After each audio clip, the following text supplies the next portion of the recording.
तुम्हारी अंतिम इच्छा क्या है? अंतिम इच्छा जो हो हम पूरी करेंगे। तो वो नालायक कहता है, जज साहब हमारी अंतिम इच्छा यही है कि मेरे बदले आपको फांसी लग जाए, मेरी यही अंतिम इच्छा है। बोलो भाई,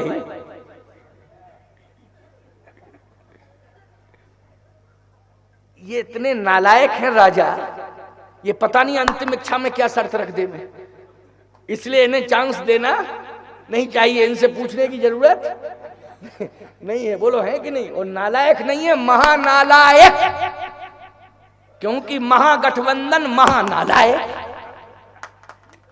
यही स्थिति है। मैं साफ बोल रहा हूं। हो भाई, इनसे पूछने की जरूरत नहीं, पता नहीं क्या शर्त रख दे। परशुराम जी ने कहा एक, आंख बंद हो गई। कहा दो, राजाओं ने कहा तीन पर तो फरसा चलेगा, क्योंकि तीसरा अंक बड़ा खतरनाक है।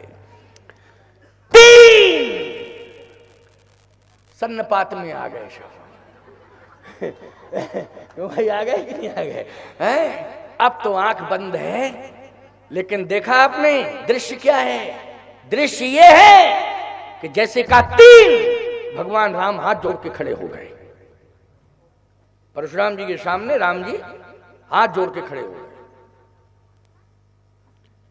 परशुराम जी ने जैसे ही राम को देखा,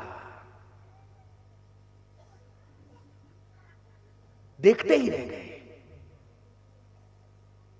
फरसा उठा था, अपने आप हाथ नीचे आ गया और फरसा भी नीचे आ गया। परशुराम जी का हाथ भी नीचे, हाथ नीचे तो फरसा नीचे। आंख टकटकी निगाहें लगाए हुए है, राम जी को देख रही है। इसका मतलब है कि राम जी की छवि को देख करके शांति का अनुभव हुआ, इसका अर्थ है। और प्रमाण क्या है इसके लिए?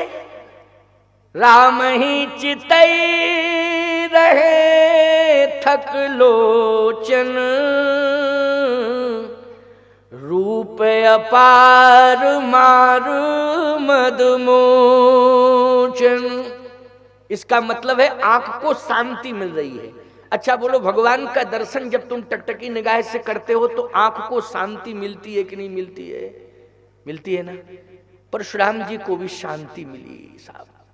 इसका मतलब है कि जो राम है वही सीता है, जो सीता है वही राम है। सीता साक्षात शांति है, राम और सीता में कोई भेद नहीं है। प्यारे, जो भी टकटकी निगाह से राम का दर्शन करेगा उसे शांति अवश्य ही प्राप्त होगी। इसलिए शांताकारम भुजगशयनम पद्मनाभम सुरेशम शांताकारम। बोलो भाई, प्रार्थना करते हो कि नहीं करते हो? प्रवचन भी तो शांति पर आधारित हो रहा है कि नहीं हो रहा है? कि संतुलन कैसे, बिगड़े हुए वातावरण का, प्रतिकूल वातावरण का संतुलन कैसे बन सकता है, शांति कैसे आ सकती है प्यारे, इसके लिए आज का प्रवचन है। बोलो है कि नहीं?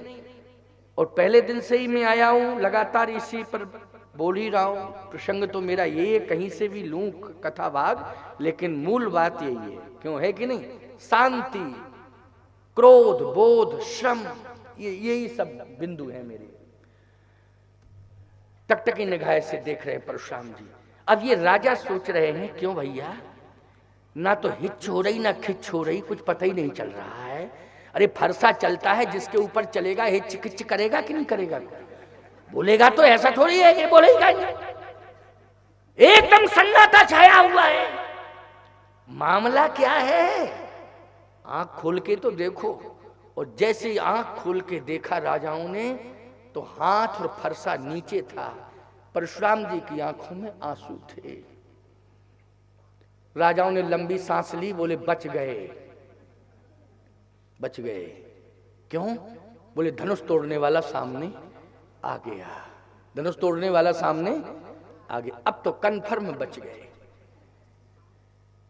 जब परशुराम जी महाराज ने साहस किया बोलने का, तो एक ही शब्द कहा, तुमने धनुष तोड़ा है। बोलो, तुम धनुष तोड़ नहीं सकते हो। परशुराम जी कह रहे हैं तुमने क्या धनुष तोड़ा है? मैं कहता हूं कि तुम धनुष तोड़ नहीं सकते हो। तुम्हारे कोमल कोमल हाथ, कितनी चेहरे पर सौम्यता, इतनी कठोरता आ ही नहीं सकती। तुम धनुष नहीं तोड़ सकते हो, फिर मेरे सामने खड़े हो। और आज मैं जितना आज रूप पर प्रभावित हुआ हूं, ये परशुराम कभी किसी के रूप पर प्रभावित हुआ ही नहीं है। ये नैष्ठिक ब्रह्मचारी है। ब्रह्मचारी कभी रूप पर प्रभावित नहीं होता है। क्यों भाई? ब्रह्मचारी रूप पर प्रभावित नहीं होता है।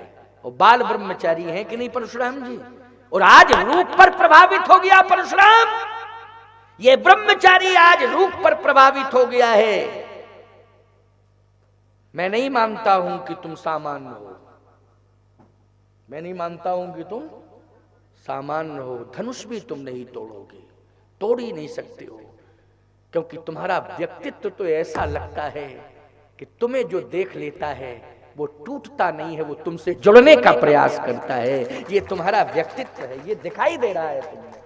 क्यों भाई? टूटता नहीं है, वो तो जुड़ने का प्रयास करता है। आज परशुराम में आकर्षण तुम्हारे प्रति, आंखों में आकर्षण आ गया कि नहीं? राम ही चितई रहे तक लोचन, ये आकर्षण है कि नहीं इस चौपाई में? है? बस ध्यान से सुनते जाना प्यारे, क्योंकि समय तो 11:15 बजने वाले।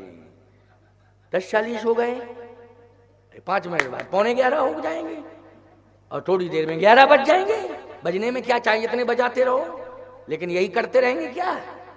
यही करेंगे, यही बजाएंगे, पूरी जिंदगी यही बजा दें? अरे और भी कहीं जाना पड़ेगा भाई। लेकिन तुम सबकी श्रद्धा है, तुम सबकी श्रद्धा है, इसलिए श्रद्धा के कारण जो है तुम घंटों सुन सकते हो मुझे। सब इस समय तुम लोगों को केवल कथा ही कथा नजर आ रही है। तुम्हारी मेरा बोलने का जो तौर तरीका है, मेरी जो भाव भंगिमा है, टकटकी निगाह से तुम उसको देख रहे हो कि नहीं? मेरे शब्द हैं, एक एक शब्द बहुत ही ध्यान पूर्वक सुन रहे हो। बोलो, सुन रहे हो कि नहीं? ये निष्ठा, ये तुम्हारी निष्ठा। ना तुम घर का चिंतन कर रहे हो, ना घर की सोच रहे हो, केवल मंत्र मुग्ध होकर के कथा सुन रहे हो और पूरी शांति का अनुभव भी कर रहे हो। बोलो, कर रहे हो कि नहीं? कोई घबराहट तो नहीं हो रही है? घर जाने की बेचैनी? सबने कहा नहीं, बात तो सही है। एक देवी जी एक बार सभा में खड़ी हूं बार बार, वो फिर बैठ जाए, बगल वाली का बैठो, फालतू की बात कर, तू खड़ी हो जाती। लेकिन वो 2-3 बार तुम जब खड़ी हुई तो मैंने कहा क्या बात है, तुम खड़ी क्यों होती हो बार बार? नहीं, घर जाओ अपने, नहीं बैठ जाओ। 3-4 बार हो गया, वो बगल वाली बेचारी करी बैठो बैठो बैठो, बार बार खड़ी हो जाती हूँ। कहे महाराज जी हमारा कथा में मन नहीं लग रहा। तो हमने कहा मन नहीं लग रहा है तो क्यों आई थी यहाँ? कहीं आई तो हम कल भी थी और परसों भी, लेकिन 2 दिन मन लगा, आज नहीं लग रहा मन। तो 2 दिन क्यों लगा मन? कहे 2 दिन ताला लगा के आई थी घर का। 2 दिन जो है घर का ताला लगा के आई थी। तो मैंने कहा आज तीसरे दिन क्यों नहीं लगाया? बोले लगा के तो आई थी, लेकिन लगाने के बाद हिला के नहीं आई। इसलिए कथा सुनने में मन नहीं लग रहा है। लेकिन यहाँ गजब की बात है, यहाँ तो सब बैठी हैं, कितनी शांति से बैठी। बोलो, न इनको घर की याद आ रही है, न घर के ताले की याद आ रही है, हैं? केवल कथा याद आ रही है। कितनी प्रीति है कथा के प्रति, कितना प्रेम है कथा के प्रति।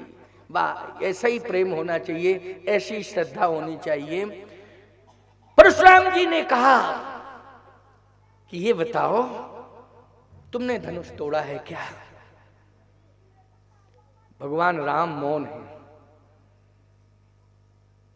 आंख बंद हो गई परशुराम जी की। चिंतन किया कि मेरा आकर्षण रूप के प्रति इतना क्यों? इसका मतलब यह है कि ब्रह्मचारी जिस दिन रूप पर आकर्षित हो जाए उस दिन उसके व्यक्तित्व पर टिप्पणी होने लगती है। क्या होने लगती है? टिप्पणी होने लगती है। लेकिन ये सांसारिक रूप पर आकर्षित हो तब टिप्पणी होती है। और परशुराम तू सांसारिक सौंदर्य पर आकर्षित हो ही नहीं सकता है। दशरथ जी ने यह काम नहीं किया था, लेकिन अनजाने में धोखे से यह भूल हो गई। परंतु त्रेता की याद रखना, ये त्रेता की चौपाई है, ये त्रेता की चौपाई है ना। तापस अंध श्राप शुद्धि आई, कौशल्या सब कथा सुनाई। तो सीधी सी बात है कि त्रेता में महाराज दशरथ कर्म का फल भोगने के लिए मजबूर हो गए कि नहीं हो गए? बोलो हो गए, निश्चित रूप से हो गए। और सुन लीजिए मेरी बात को, ये कलयुग में तुम लोग पैदा हुए हो, कलयुग में बड़ी बड़ी छूटें भगवान ने दी हैं। बोलो दी हैं छूटें कि नहीं? कलयुग समनई आन जुग जो नर कर विश्वास, और गाए राम गुण गण विमल भव तरि विनय प्रयास। केवल इतनी बड़ी सुविधा आपको मिली, राम का नाम लो कल्याण हो जावे। भवतर विनय प्रयास, कलयुग समनई आन जुग जो नर कर विश्वास। विश्वास करने की जरूरत है। कलयुग केवल नाम यधारा, ओ सुमिर सुमिर नर उतरई पार। कलि करे पुनीत प्रतापा, मानस पुण्य होई नहीं पापा। मानस पुण्य होई नहीं पापा। ये कलयुग का प्रभाव है, ये कलयुग का प्रताप है। मानस पुण्य होए नहीं पापा। मन से आपने यदि किसी का भला सोच लिया तो आपको पुण्य मिल गया, और मन से यदि आपने किसी का गलत सोच लिया तो फिर आपको पाप नहीं लगेगा। मन से बस क्रियान्वित मत करना, नहीं हाथों से अगर क्रियान्वित कर दिया आपने, शरीर के अंगों से क्रियान्वित कर दिया तो कन्फर्म ही है कि पाप लग ही जाएगा। वो लग जाएगा कि नहीं? जैसे आप सब बैठे हो, आपकी जेब में 100 का नोट, और आपका बगल वाला सोच रहा है ये 100 का नोट हमारे पास आ जाए, किसी भी तरह से आ जाए। कैसे आएगा, कैसे आएगा? अच्छा एक बात बताओ, आप बगल वाले को मन से सोच रहा है, क्या चोर सिद्ध करोगे उसको? है तुम्हारी हिम्मत चोर सिद्ध करने की? जल्दी बोलो, नहीं है। और यदि उस बगल वाले ने अपना हाथ तुम्हारी जेब में डाल दिया और 100 का नोट यूं किया तो तुम हाथ पकड़ोगे, चोर चोर चोर चोर। देखो देखो बगल ही में बैठा बैठा चोरी कर रहा था, देखो देखो चोर। अरे वो कहे भैया हम चोर नहीं है, तुम फालतू की बात करते हो। तो ये नोट क्यों निकाल रहे थे? हम इसलिए नोट निकाल रहे थे कि अपने 100 के नोट से तुम्हारा 100 का नोट मिला रहे थे कि मिल रहा है कि नहीं मिल रहा है। हमारा और तुम्हारा एक ही जैसा है कि नहीं? कितना सफाई दो तुम, ईमानदारी से बताओ, ये सफाई चलेगी? समाज में काम आएगी? समाज तुम्हारी निंदा करेगा कि नहीं? निंदा प्रस्ताव तुरंत पास हो जाएगा कि ये चोर है, इस तरह से हरकत कर रहा था समाज के सामने बैठा बैठा। बोलो भाई। लेकिन मन से तुम घंटों से सोच रहे थे कि हम 100 का नोट हमारे पास आ जाए, 100 का नोट हमारे, लेकिन किसी ने चोर बता पाया है? बस यही विशेषता है प्यारे। कबीरदास जी क्या कहते हैं? कबीरदास जी कहते हैं मन को आज तक कोई बस में नहीं कर पाया, कोई माई का लाल बस में नहीं कर पाया मन को, तो फिर क्या करना चाहिए? कबीरदास जी कहते हैं मन जावे तो जान दे। ये कबीर की वाणी है। अरे मन जावे तो जान दे, फिर दृढ़ कर राख शरीर, शरीर को मत जाने दे। यदि गलत जगह पर मन जा रहा है तो मन को जाने दे, लेकिन गलत जगह पर शरीर को मत ले जाओ। मन के साथ जैसे मन है भैया, मन गलत जगह पर चला गया, कबीर कह रहे जाने दो, फिर बोले लौट के आ जाएगा, लौट के आ जाएगा। अरे बोले आ तो जाएगा, बोले कोई खतरा थोड़ी है। क्यों? बोले शरीर को मन के साथ मत ले जाओ, बस मन जाता है जाने दो, शरीर को मत जाने दो। यदि मन चला गया है, शरीर आपका एक जगह है, तो जाने के बाद भी, मन के जाने के बाद भी कोई पाप नहीं लगेगा, लेकिन फिर पुण्य, बोले विशेषता यही है, पुण्य लग जाएगा। जैसे घर में बैठे हो, मन आपका यज्ञ में आ गया तो बोले पुण्य मिल गया, पुण्य मिल गया। ये विशेषता है, ये विशेषता है कि आपका शरीर यदि नहीं जा पा रहा है क्योंकि रोगी है, बीमार है, परिस्थिति है, मजबूरी है, लेकिन मन चला गया। भैया कमजोरी के कारण नहीं जा पा रहे या साधन नहीं मिला है, 20 किलोमीटर है नहीं जा पा रहे, लेकिन बहुत ही अच्छा प्रवचन यज्ञ हो रहा है कोले गांव में, तो बोलो मन आ गया कि नहीं आ गया? तो बोले शरीर यदि मजबूरी में नहीं आ पाया, लेकिन यज्ञ में आपका 20 किलोमीटर से चल के मन आ गया है, तो आपको मन के आने से ही पुण्य प्राप्त हो गया यज्ञ का। ये कलयुग की विशेषता है, ये अन्य युगों की विशेषता नहीं है, ये कलयुग की विशेषता है। लेकिन यदि आपका किसी पाप के स्थान पर मन चला गया और शरीर आपका उस पाप के स्थान पर नहीं गया, तो आपको पाप नहीं लगेगा। इसलिए कलि करेक पुनीत प्रतापा ओ मानस पुण्य होए नहीं पापा। इसलिए मानसिक पुण्य लगता है, कलयुग में मानसिक पाप नहीं लगता है प्यारे।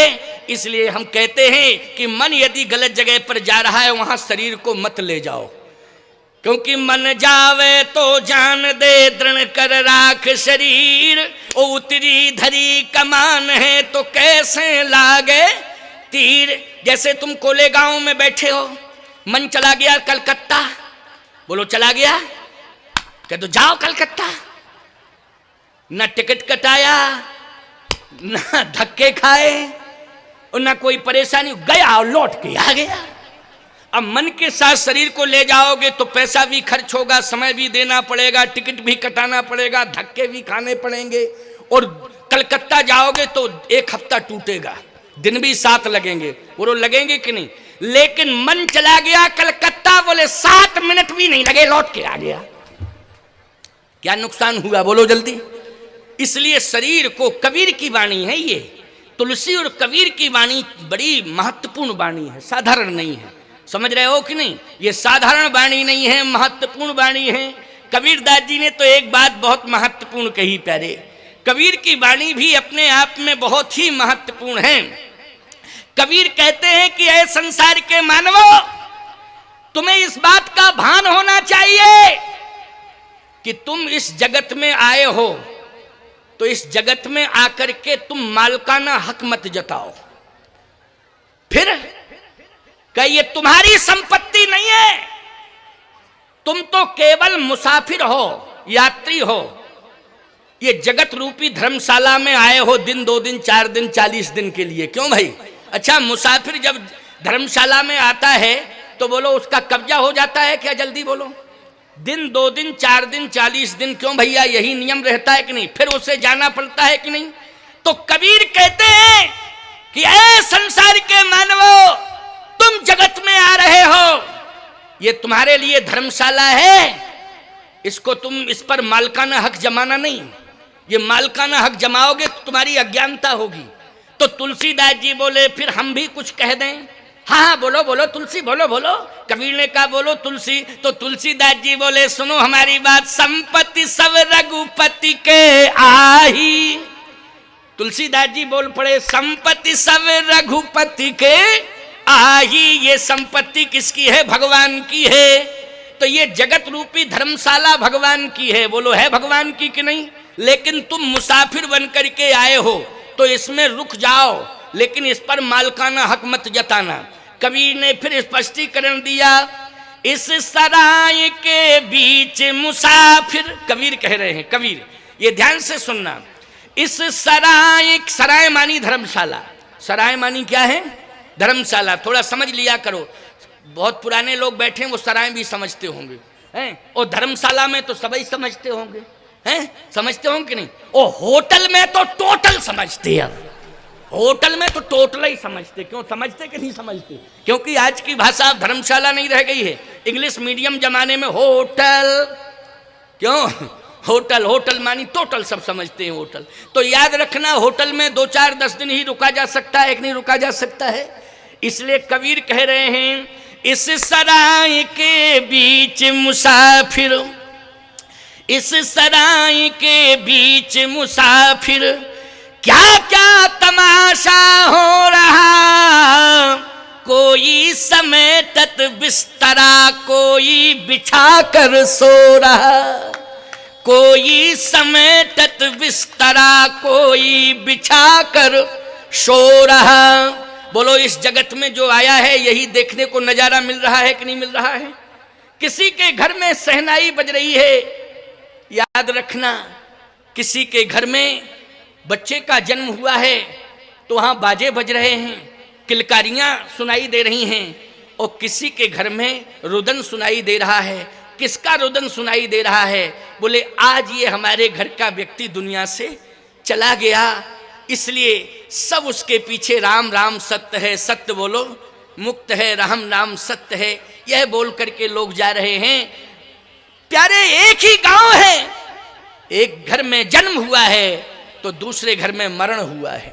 बोलो हुआ है कि नहीं हुआ है? तो कबीर की वाणी जो कह रही है उसको ध्यान से सुनो। इस सराय के बीच मुसाफिर क्या क्या तमाशा हो रहा, कोई समेटत बिस्तरा कोई बिछा कर सो रहा। आगे क्या लिखा कबीर ने? बोले कोई गावे कोई बजावे तो कोई बैठा रो रहा, कोई गावे कोई बजावे तो कोई बैठा रो रहा, तो कोई लेवे राम नाम तो कोई कांटा बो रहा। बोलो एक तरफ राम राम राम राम लोग कह रहे हैं, दूसरी तरफ कांटा बुन रहे हैं। बोलो बो रहे हैं कि नहीं कांटा? ये कंडीशन इस जगत में दिखाई देती है। कोई लगावे सुगंधी, कबीर कह रहे हैं कोई लगावे सुगंधी तो कोई मैला धो रहा, कोई लगावे सुगंधी तो कोई मैला धो रहा। मच रही हलचल कबीरा आज कल दिन दो रहा। इसलिए कबीरदास जी भी कह रहे हैं, तुलसीदास जी भी कह रहे हैं, नानक जी भी कह रहे हैं, एकनाथ भी कह रहे हैं, नामदेव भी कह रहे हैं, मीराबाई भी कह रही हैं, कर्माबाई भी कह रही हैं, तुकाराम दास की पत्नी धनाबाई भी कह रही हैं भक्तमाल में कि कलि करे पुनीत प्रतापा ओ मानस पुण्य होए नहीं पापा। श्रीमद् भगवद गीता में भी कर्मण्येवाधिकारस्ते मा फलेषु कदाचन। लेकिन दशरथ जी को मृत्यु के समय कौन दिखाई दिया? श्रवण की लाश दिखाई दी, है ना? और अंधी अंधा का श्राप, श्रवण के माँ बाप ने श्राप दिया है दशरथ जी महाराज को।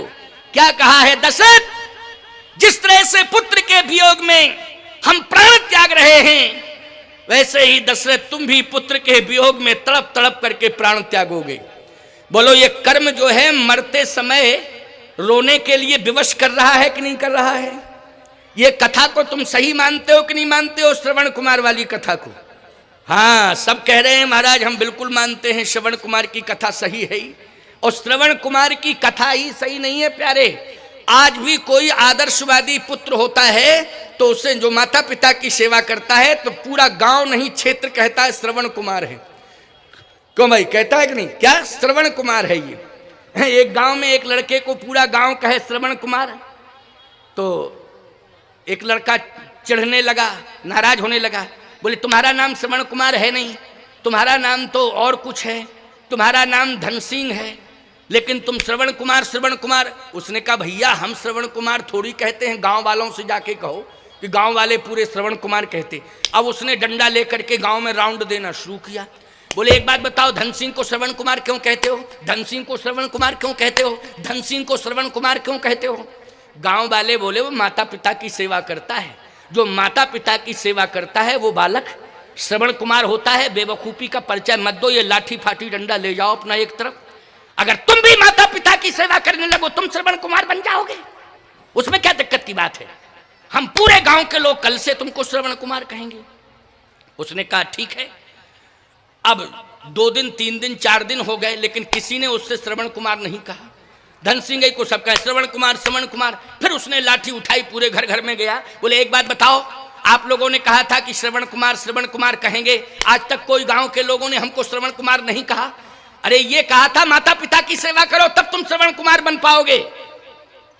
तो श्रवण कुमार ऐसे थोड़ी कहा जाएगा तुम्हें, तो माता पिता की सेवा क्यों नहीं करते हो? तो उसने कहा श्रवण कुमार हम तब बने तब सेवा करें माँ बाप की, जब माँ बाप अंधे हो तब ना। अभी माँ बाप अंधे नहीं है तो हम कैसे सेवा करें? तो सीधी सी बात समझ में आ रही है कि नहीं? आजकल के लड़कों की नकारात्मक सोच है। कैसी सोच है? नकारात्मक सोच है प्यारे। लेकिन ध्यान से मेरी बात को सुनना, श्रवण कुमार मातृ पितृ भक्त है। ये कर्म दशरथ जी का बिगड़ा है, भूल से बिगड़ गया, धोखे से बिगड़ गया कर्म। और जब धोखे से कर्म बिगड़ा, उसी समय श्रवण के माँ बाप ने श्राप दे दिया कि दशरथ तुम भाग्यवान जरूर हो, लेकिन तुम्हारा भाग्य और सौभाग्य आज दुर्भाग्य में मैं बदल रहा हूं, क्योंकि तुमने मेरे सौभाग्य को दुर्भाग्य में बदला है। आज मैं श्राप दे करके तुम्हारे भाग्य और सौभाग्य को दुर्भाग्य में बदल रहा हूं। जिस तरह से पुत्र के वियोग में तड़प तड़प करके हम प्राण त्याग रहे हैं, वैसे ही पुत्र के वियोग में तड़प तड़प करके तुम भी प्राण त्यागोगे, ये श्राप देता हूं। और श्राप दे करके श्रवण के माँ बाप ने महाप्रयाण कर लिया। बोलो यहीं कर्म बिगड़ा कि नहीं बिगड़ा? कर्म बिगड़ गया यहां। अब भगवान राम ने जो बात गीधराज जटायु से कही थी कि जल भर नयन कहें रघुराई, तात कर्म ते निज गति। कर्म से आप जा रहे हैं, मेरे प्रयास से आप नहीं जा रहे हैं। यहां दशरथ जी महाराज हरिधाम नहीं जा रहे हैं, सुरधाम जा रहे हैं। बोलो किससे जा रहे हैं? अपने कर्म के प्रयास से। किसके प्रयास से? कर्म के प्रयास से। इसलिए राम राम कही राम कही, राम राम कही राम, तन पर हरि रघुवर विरहे, राव गए सुर धाम। बोले सुरधाम में क्या है? बोले इंद्र रहता है, सुरधाम में अप्सराएं रहती हैं। बोलो रहती हैं कि नहीं? जितने प्रकार की सुविधाएं हैं सब स्वर्ग में रहती हैं। अच्छा एक बात बताओ, कौन सी विशेषता हो गई? जितने प्रकार की सुविधाएं थी अयोध्या में थी। बोलो थी अयोध्या में कि नहीं? और वही स्थिति स्वर्ग में अगर मिल रही है तो कोई बहुत बड़ी विशेषता है क्या? कोई विशेषता नहीं। विशेषता है हरिधाम जाने की, वैकुंठ जाते तब विशेषता होती। बोले वैकुंठ में क्या रहता है और स्वर्ग में क्या रहता है? बोले स्वर्ग में इंद्र सिंहासन पर बैठा रहता है, अप्सराएं नृत्य करती हैं, बीमार हो जाओ रोगी हो जाओ तो अश्विनी कुमार उपचार करते हैं। बोलो करते हैं कि नहीं उपचार? यही तो स्वर्ग की व्यवस्था है। लेकिन बैकुंठ में, बोले बैकुंठ में जैसे ही पहुंचोगे प्यारे तो मुक्ति और भक्ति दोनों का दर्शन बैकुंठ में हो जाएगा। आपको भक्ति भी मिलेगी और मुक्ति भी मिलेगी। इसलिए बैकुंठ के समान तो कोई दुनिया में संसार में है ही नहीं, त्रैलोक में नहीं है प्यारे। बैकुंठ तो बैकुंठ ही है। बोलो है कि नहीं? बैकुंठाधिपति कौन है? बोलो लक्ष्मी नारायण भगवान हैं। बोलिए लक्ष्मी नारायण भगवान की। ये बैकुंठाधिपति हैं। आइए सुनिए अंतिम बात। अब अंतिम 10-15 मिनट की बात है, अब इसको अंतिम रूप देने जा रहे हैं हम। दशरथ यहां सुमंत जी भगवान राम को रथ में बिठाकर ले जा रहे हैं। बोलो ले जा रहे हैं कि नहीं? और जाके पहुंचे कहां? बोले तमसा नदी के तट पर पहुंच गए सुमंत जी। और इधर दशरथ जी महाराज को कौशल्या जी समझा रही हैं, क्योंकि कौशल्या की गोद में महाराज श्री दशरथ हैं। तड़प रहे थे दशरथ जी। तो उस समय कौशल्या जी ने उठा के अपनी गोद में लिटा लिया। देखो भैया एक बात बतावें, पत्नी सारथी भी होती है। क्या होती है? पति के जीवन में पत्नी सारथी होती है प्यारे, लेकिन वो सारथी बनी रहे, वह स्वार्थी न बने। स्वार्थी बनी तो गड़बड़ है, और सारथी बनी रहे तो पत्नी जैसा सारथी कौन होगा प्यारे? बोलो साथ देने वाला कौन हो सकता है? एक बार कोई कह रहे थे वक्ता, बोले वो पत्नी और धर्म पत्नी में अंतर है। तो हमने भी कान थोड़े खोले, क्योंकि बंद रहते हैं ना हमारे कान, ऐसे हमने ऐसे खोल लिए। हमने कहा जरा देखें तो ये क्या बोल रहे हैं। कहे एक होती है वाइफ, एक होती है पत्नी, एक होती है धर्म पत्नी। तो हमने कहा जरा कान खोल के सुने तो। बोले क्या क्या इसका अर्थ है? बोले पत्नी का अर्थ ये है। हमने कहा क्या है अर्थ, जरा बताएं। पत्नी का अर्थ ये है जो पति को स्वार्थ की ओर ले जाए। तो हमारी आंख बंद हो गई और हमने कान भी बंद कर लिए। हमने कहा ये बिल्कुल गलत बोल रहे हैं कि पत्नी का अर्थ है कि पति को स्वार्थ की ओर ले जाए। पत्नी का अर्थ यही है सारथी बन के रहे। क्यों भाई, क्या बन के रहे? सारथी बन के रहे। और धर्म पत्नी का अर्थ है कि स्वार्थ से निकाल के धर्म में लगावे। तब फिर मैंने कहा सुनो कान खोल करके अब मेरी बात, पत्नी और धर्म पत्नी में इतना किए थे तो हम दो ही कर लें, ऐसा नहीं सोचना। विवाह दूसरा होता है, कंडीशन पर डिपेंड करता है। किस पर डिपेंड करता है? कंडीशन पर। जैसे वंश चलाने के लिए संतान की जरूरत है, समझ गए हो ना। और यदि संतान नहीं हो रही है तो लोग दूसरी शादी का निर्णय लेते हैं। लेकिन एक बात और सुन लो, ये संतान का योग प्रारब्ध से बनता है प्यारे। किससे बनता है?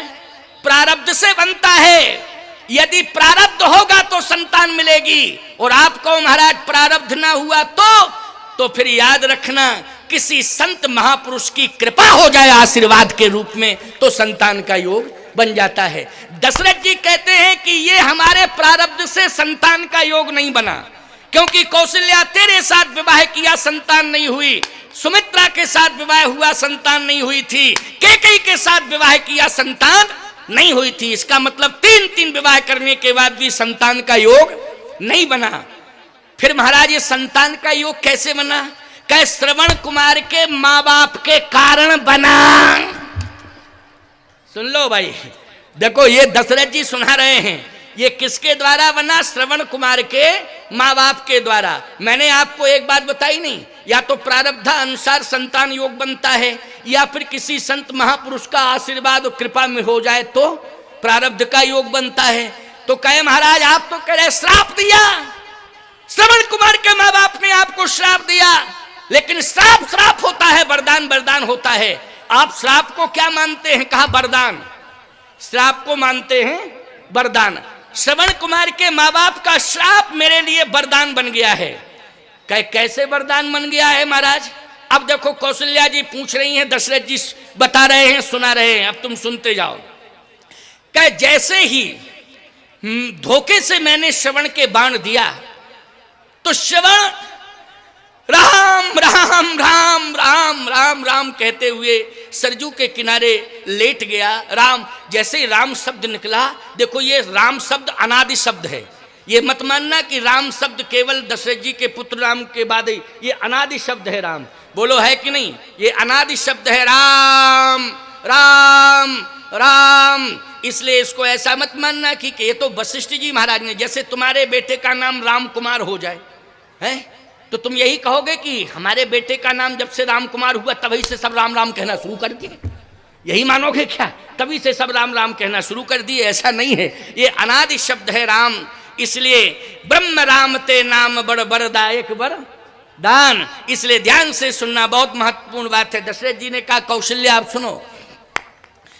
जैसे ही राम राम कह करके श्रवण कुमार सरजू के किनारे गिर पड़ा तो मैंने कहा ओ हो बहुत बड़ा पाप हो गया बहुत बड़ा। दशरथ तूने ये क्या किया? जैसे ही दौड़ करके गया तो श्रवण पड़ा हुआ था, राम राम कह रहा था। जब मैंने संभाला तो श्रवण ने यही कहा कि अय महाभाग, मेरे माता पिता प्यासे हैं, मैं तो मरने ही जा रहा हूं, कहीं 3 मृत्यु का पाप आपको ना लग जाए, मेरे माता पिता भी प्यासे मरेंगे, इसलिए उनके प्राण बचाओ, उनको तुरंत जल्दी जल पिलाओ। तो जैसे ही मैं जल लेकर के गया और मैं जल देने लगा तो श्रवण के माँ बाप ने कहा तुम बोलते क्यों नहीं हो श्रवण, इतने विलंब से क्यों आए? लेकिन विलंब से क्यों आए श्रवण? तो श्रवण, हमारे यहाँ झूठ बोलने की आदत नहीं है। देखो रघुवंश में सब सत्यवादी हुए हैं, बोलो हुए हैं कि नहीं? झूठ नहीं बोला जा सकता, चाहे जैसी कंडीशन आ जाए, परिस्थिति के अनुसार लोग बदल देते हैं, झूठ भी बोल जाते। लेकिन रघुवंश में कैसी भी कंडीशन क्यों ना आ जाए, लेकिन झूठ नहीं बोल सकते, असत्य नहीं बोल सकते। तो दशरथ जी कैसे असत्य बोलते? अच्छा तुम मौन हो, तुम कौन हो? बोलो जल्दी, कौन हो? तो सत्य बोलना ही पड़ेगा, मैं दशरथ हूं। मेरा बेटा कहाँ है? श्रवण कहाँ है? तो बोलना भी पड़ा, सत्य ही बोलना पड़ा, क्योंकि पूछा गया तो सत्य बोलेंगे, झूठ कैसे बोल सकते? कहा मुझसे भूल हो गई, धोखे से बाण लग गया और श्रवण तो मृत्यु को प्राप्त हो गया। अच्छा, जैसे ही सुना कि श्रवण मृत्यु को प्राप्त, ये कथा कौन सुन रही हैं? जल्दी बोलो। कौशल्या जी। सुना कौन रहे हैं? दशरथ जी। का जैसे ही श्रवण का मृत्यु का समाचार सुना श्रवण के माँ बाप ने, उसी समय माथा पटकते हुए मुझे श्राप देने लगे कि जाओ दशरथ, जैसे पुत्र के वियोग में तड़प तड़प करके हम प्राण त्याग रहे हैं, वैसे ही पुत्र के वियोग में तुम्हारे पुत्र होगा, और वो पुत्र तुम्हारा तुमसे दूर होगा, उसके वियोग में तुम्हारे प्राण निकलेंगे। तो कौशल्या उसी समय में समझ गया कि ये श्राप भी है और श्राप के साथ वरदान भी है, क्योंकि ये श्राप वरदान बन गया कि नहीं बन गया। संतान का योग नहीं था, लेकिन आज श्रवण कुमार के माँ बाप तपस्वी हैं, उन्होंने कहा तुम्हारे पुत्र होगा, क्योंकि जैसे ही कहा कि तुम भी पुत्र के वियोग में प्राण त्यागोगे, तो मैंने यही कहा था कौशल्या कि मेरे पुत्र है ही नहीं, क्योंकि सत्य बोलना पड़ेगा कि नहीं, क्यों भाई, मेरे पुत्र है ही नहीं। तो उसी समय श्रवण के माँ बाप ने कहा था कि अगर तुम्हारे पुत्र नहीं हैं तो दशरथ तुम्हारे पुत्र होगा, और वो बन जाएगा, वो वियोग में तड़प तड़प करके प्राण तुम त्यागोगे, ये मैं कहता हूं। तो पुत्र होगा, है नहीं, लेकिन पुत्र होगा। तो पुत्र का संतान योग नहीं था, लेकिन श्रवण कुमार के तपस्वी माँ बाप ने बोलो श्राप दे करके वरदान सिद्ध कर दिया कि नहीं कर दिया। और वो श्राप दशरथ जी के लिए क्या सिद्ध हो गया, वरदान सिद्ध हो गया है। और जब वरदान सिद्ध हो गया प्यारे, तो दशरथ जी महाराज कहते हैं कि कौशल्या, जब संतान नहीं होती है तब व्यथा होती है, और जब संतान प्राप्त हो जाती है और किसी के वचन देने से संतान प्राप्त हो जाए तो वो व्यथा कथा में बदल जाती है। इसलिए उस व्यथा को मैं कथा के रूप में परिणित कर रहा हूं, क्योंकि श्रवण कुमार के माँ बाप के इस श्राप रूपी वरदान के कारण आज मुझे संतान प्राप्त हुई, और ये सौभाग्य तुम सबको प्राप्त हुआ। तो बोलो ये व्यथा क्या बन गई, जल्दी बोलो, कथा बन गई। इसलिए तापस अंध शाप शुद्धि आई, और कौशल्य ही सब कथा सुनाई। राम राम कही राम कही, राम राम कही राम, ओ तन पर हरि रघुवर बिरह राव गए सुर धाम। लेकिन गोस्वामी जी कहते हैं राम काज जटायु के लिए कारण तनु त्यागी, हरिपुर गए परम बड़ भागी। गिधराज जी का कर्म गिधराज जी को कहाँ ले गया, बैकुंठ ले गया, और दशरथ जी का कर्म दशरथ जी को कहाँ ले गया, स्वर्ग ले गया है।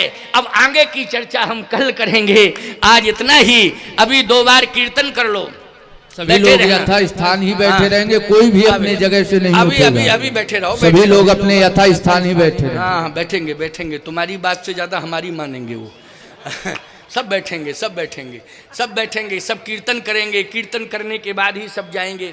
देखो भाई, कल थोड़ा सा अव्यवस्थित स्वरूप हुआ था कि माताएं भी और भाई बंधु भी सब एक साथ आकर के चरण पादुकाओं के ऊपर अपना समर्पण किए। ये तो अच्छी बात है समर्पण करना, लेकिन थोड़ा सा इतना फैसला होना चाहिए था कि जिसमें माताओं को कोई असुविधा नहीं होती, वो आप सबको भी कोई असुविधा नहीं होती।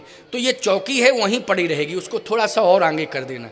माताएं इधर से प्रणाम करके इधर ही निकल जाएंगी, और पुरुष लोग इधर से प्रणाम करके इधर निकल जाएंगे। तो एक साथ यहाँ आकर के किसी भी प्रकार की कोई गदर मचाने की आवश्यकता नहीं है, है ना। इसलिए प्रणाम में शांति का अनुभव होना चाहिए, है ना, और एक मर्यादा का भी स्वरूप रहना चाहिए सुरक्षित। तो मातृशक्ति इधर से प्रणाम करके इधर निकल जाएंगे, आप सब लोग इस साइड से प्रणाम करके कुछ सामने से भी प्रणाम करेंगे, इधर से आराम से सुविधाजनक, क्योंकि लंबी चौड़ी जगह है, कोई संकीर्णता नहीं है। लेकिन मंच चूंकि उस हिसाब से अगर सारे लोग यहाँ आएंगे तो फिर संकीर्णता सिद्ध हो जाएगी, और वहीं से सब प्रणाम कर लेंगे, क्योंकि चौकी पर चरण पादुकाएं रहेंगी।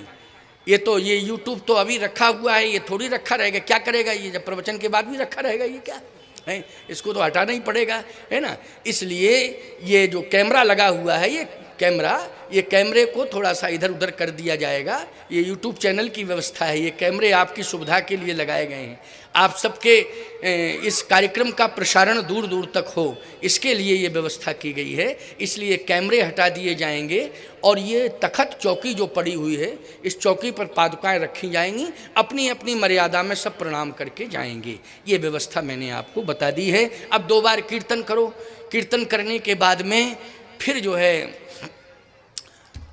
जाने की परंपरा तो है ही है, वो तो जाना ही पड़ेगा, है नहीं। तो सब यज्ञ भगवान का दर्शन करते हुए, परिक्रमा आदि करते हुए, आनंद लेते हुए घर जाओ, है ना। थोड़ा बहुत विलंब हो ही जाता है प्रवचन में, तो कोई दिक्कत की बात नहीं है नहीं। भगवान ने सबके पास साधन दिया है। आज के ज़माने में तो भैया सबके पास साधन हो गया है, हर व्यक्ति साधन। जिसके पास नहीं है तो गांव से आने वाला व्यक्ति कहता चलो हमारे साथ चलो, चलो भाई हमारे साथ चलो, सत्संग में ही तो चलना है, तो साथ ले आते हैं।